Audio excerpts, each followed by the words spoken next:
These obscured truths fundamentally shape the world we know, lurking beneath the elaborate facades of kings and imposing fortresses.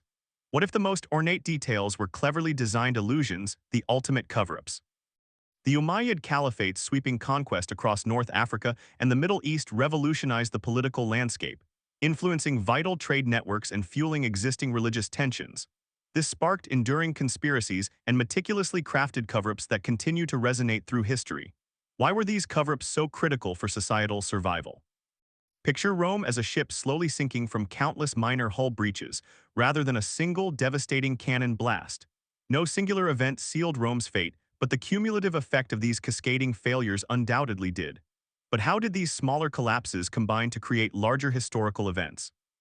What catalyst caused the Roman elite to disregard such palpable and imminent danger? How drastically might the course of history have altered had they adapted their resource allocation? But reflecting on this transformation, did these new societies solely contribute to the old order's demise?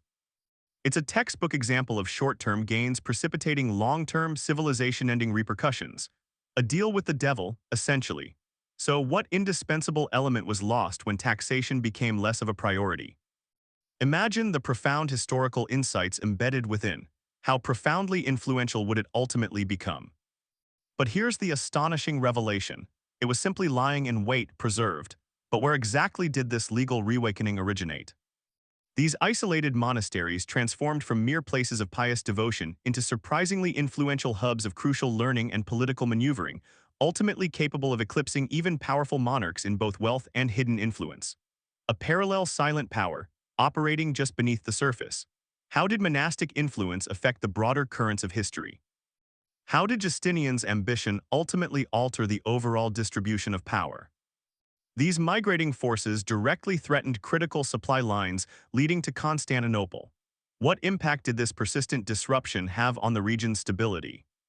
The invading armies seized vital Byzantine territories, including Egypt, Syria, and strategically important regions of Anatolia. This inflicted a critical blow to the empire's overall wealth and territorial integrity. The shocking part, nobody anticipated this sudden collapse. How could the empire have prevented this catastrophic retribution? Mere whispers of a revolutionary new faith, Islam, rapidly transformed into a thunderous roar, as lightning-fast conquests initiated by Muhammad's inspired successors spectacularly swept across the entirety of the Middle East and North Africa. This sudden surge was completely and utterly unexpected. But what fueled its explosive expansion? This wasn't simply a perfunctory change of rulers.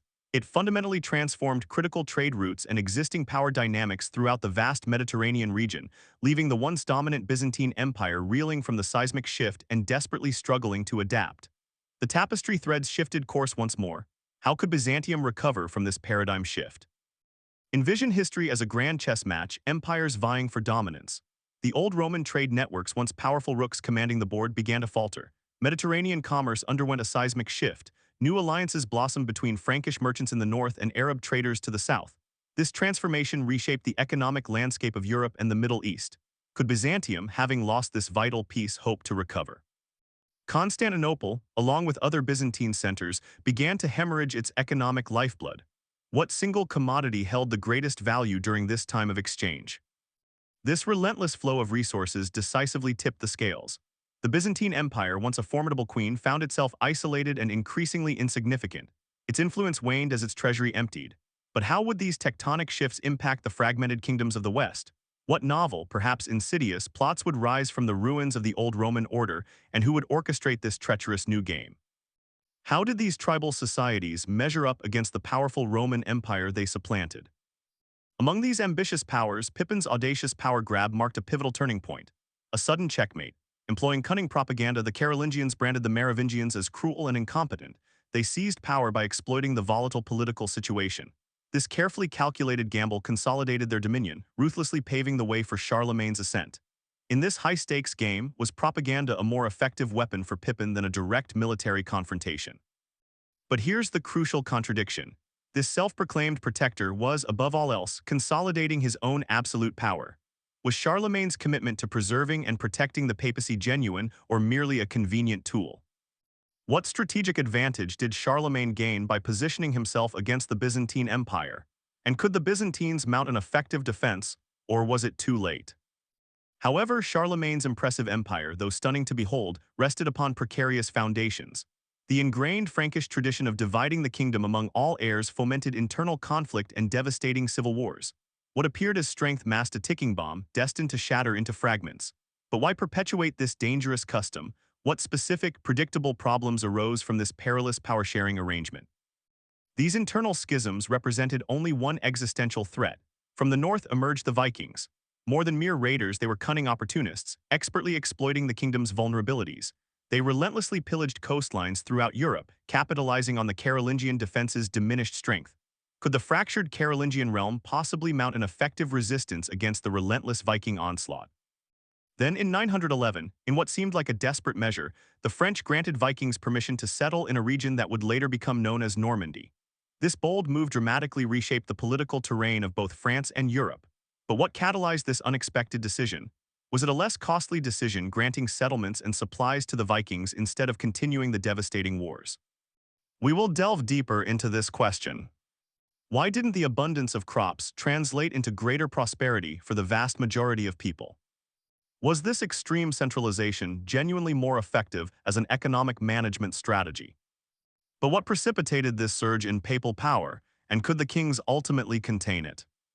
Was it possible that the Crusades provided religious leaders with a pretext for accumulating even more wealth and power? What role did the lure of heavenly reward play in rationalizing the inexcusable? The tantalizing promise of absolution and material wealth incentivized participation in violent acts. Was this a flaw inherent in the Crusades or a predictable outcome of such a system? It becomes starkly evident. The Crusades were far more than a simple quest to reclaim the Holy Land. Individual crusaders harbored dreams of acquiring land, riches, and ultimately salvation. How did these disparate aspirations synchronize within the wider geopolitical landscape? These interwoven factors served as the essential gears powering the entire movement. The church's power surged, but simultaneously, secular rulers quietly reinforced their own control, creating a complex equilibrium. A balance that set the stage for the events we'll examine next. Following these power consolidations, we now explore a confluence of catastrophes: war, famine, and plague, a nature's checkmate. The overwhelming scale of this turmoil might suggest a coordinated plot, but its origins lay in less calculated forces. The absence of conscious malice led to this precipice. An environmental shift, the transition into the Little Ice Age, unleashed colder temperatures and unpredictable weather patterns. These were gradual changes, yet their consequences underscore how seemingly minor adjustments can trigger monumental shifts. Imagine attempting to cultivate crops when the growing season becomes utterly erratic. What becomes of an advanced empire when its food production unravels? Consecutive crop failures, stemming from adverse weather and systemic environmental changes, became increasingly commonplace. Famine relentlessly swept across Europe, debilitating entire populations and rendering them exceptionally vulnerable to disease. Widespread malnutrition acted as a grim prelude to an even more catastrophic event, as if we are at the starting line. How did pre-existing conditions influence the response to the rapidly approaching plague? That impending catastrophe was the Black Death. This devastating pandemic eradicated approximately one-third of Europe's population during the mid-14th century. However, this demographic cataclysm extended far beyond mortality rates. It generated profound and lasting economic and social repercussions. How did such a drastic reduction in population redefine the possibilities for those who survived? These profound economic and social consequences, born from the staggering loss of life, triggered severe labor shortages. Fields lay fallow, crafts remained unattended, and the entire economic system plunged into disarray. Did this collapse herald new opportunities or merely exacerbate existing misery? This acute labor deficit unwittingly challenged the very foundation of the existing feudal system. Did communities adapt and build new infrastructure? Or did a pervasive mindset of persecution and isolation come to define the post-plague era? These persecutions and the reactions they provoked led to divergent economic impacts related to the Black Death across Europe. In Western Europe, serfdom waned as laborers demanded enhanced wages and increased freedoms. A step up from outright enslavement, certainly, but was it as advantageous as it seemed? Eastern Europe, however, witnessed a strikingly different outcome. Why did disparate regions react so radically to the very same disasters? These expulsion orders showcased how the medieval period bridged antiquity and the Renaissance. Renaissance scholars often dismissed the Middle Ages as a decline from the perceived cultural and civilizational pinnacles of the classical world. What catalyzed this shift in perspective? allowing those scholars to distance themselves from the immediate past. This perspective of inferiority intensified during the Enlightenment. Guided by the tenets of reason, Enlightenment thinkers deemed the faith-based societies of the Middle Ages as inherently ignorant and superstitious. Yet was their reasoning truly reasonable? The rediscovery of the Corpus Juris Civilis, Justinian's comprehensive law code in 11th century northern Italy, was largely overshadowed by this prevailing negativity. Despite the prevalent narratives propagated in previous eras, the reality was significantly more nuanced. The Byzantine Empire, Rome's direct continuation in the Eastern Mediterranean, prospered, meticulously preserving Roman legal and political frameworks. How does this success challenge earlier biased perspectives? What lessons can we extract from these prejudiced historical interpretations that continue to exert influence even today? But why does this historical period often feel so distant from our own? Therefore, grasping the challenging conditions, both superior and inferior to earlier periods, that fundamentally shaped the daily existence of medieval populations proves absolutely indispensable. This intricate interplay of knowledge, faith, and a rigid social hierarchy also cultivated a more sinister aspect, a breeding ground for medieval conspiracy theories. And that's where our narrative takes an unexpected turn.